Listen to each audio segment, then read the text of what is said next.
expect. These are like military troops, man, from the military. Okay, and what do you expect is gonna happen? Okay, because whoever comes in contact with these guys that have Ebola, man, most of them are catching it. Most of them are catching it. So what's gonna happen is that these American troops are gonna bring back the Ebola into America, man.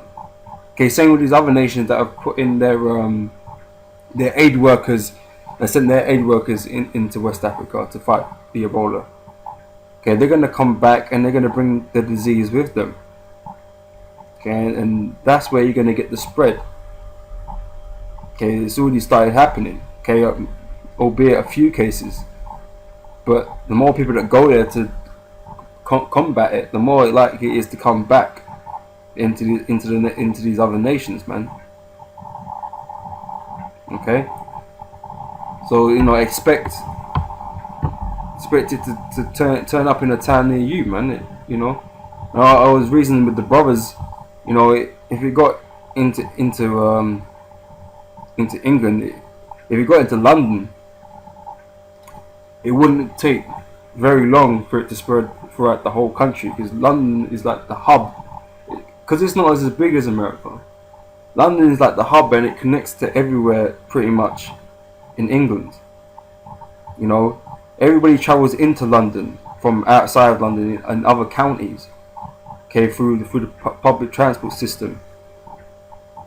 Okay, and the London Underground is notoriously congested, man. And you're rubbing shoulders with people all day down there, man. But people travel from such far distances just to come into London for work and other purposes. It wouldn't take that much for it to spread countrywide. Not much at all, man. And panic would ensue, man. People will stop going to work. People will take their kids out of school. The economy would lose so much money, man, and it will bring it down to its knees, man, and break it. There's so much this Ebola could do, to the economy, to all these kinds of things. So speaking Tuesday in Johannesburg, the head of the charity South Africa unit, Sharon Ekabaram, said the medical workers have received woefully inadequate assistance from the international community. Where is Africa? Where is the African Union? Said Ekabaram. We've heard all their promises in the media but have seen very little on the ground. For the last month, there's been about 1,000 new Ebola cases per week, including suspected, confirmed and probable cases.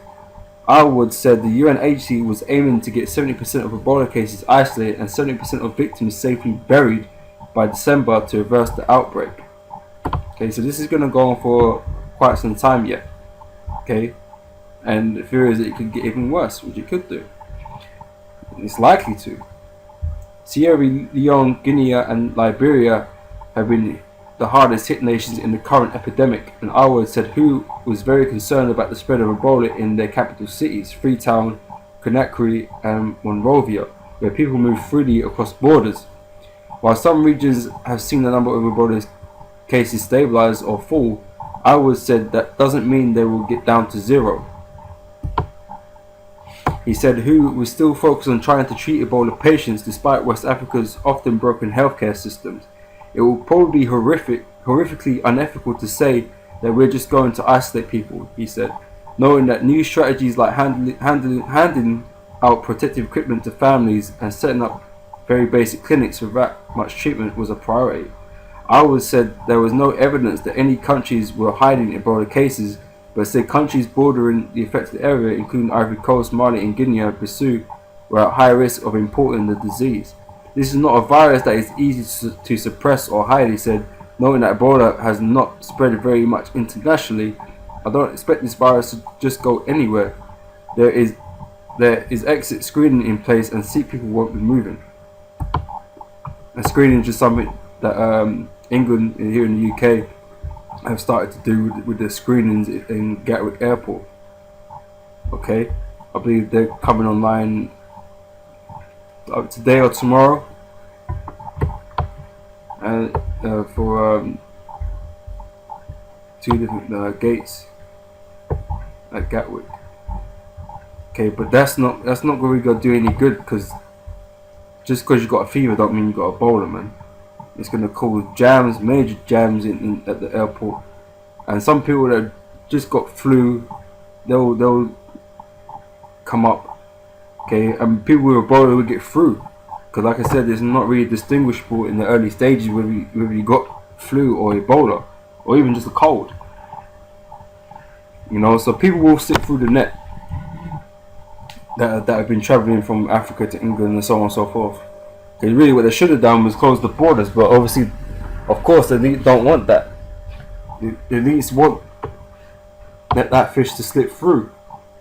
Okay, but at the same time they would be seen as doing something, when really the precautions that they're taking are not any good. Okay, just gives the illusion that they're trying to fight something. Okay, what they really want to do is give you vaccines, man, and chips and shit. Okay. As I say, in other Ebola news, a UN medical worker infected with Ebola in Liberia died in Germany despite intensive medical procedures. The St. George Hospital in Leipzig said Tuesday the 56-year-old man, whose name has not been released, died overnight. He had tested positive for Ebola on October 6th, prompting Liberia's UN peacekeeping mission to put 41 other members of staff under close medical observation.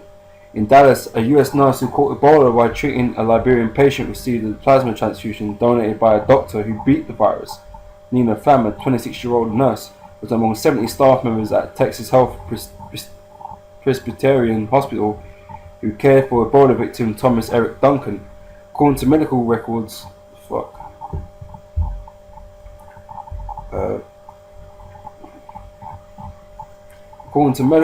the plasma came from Dr.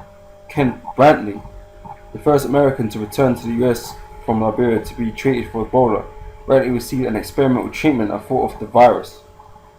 In Spain, the government's Ebola committee said the assistant nurse affected with the virus has improved slightly but was still in serious condition. 15 contacts of hers were being monitored.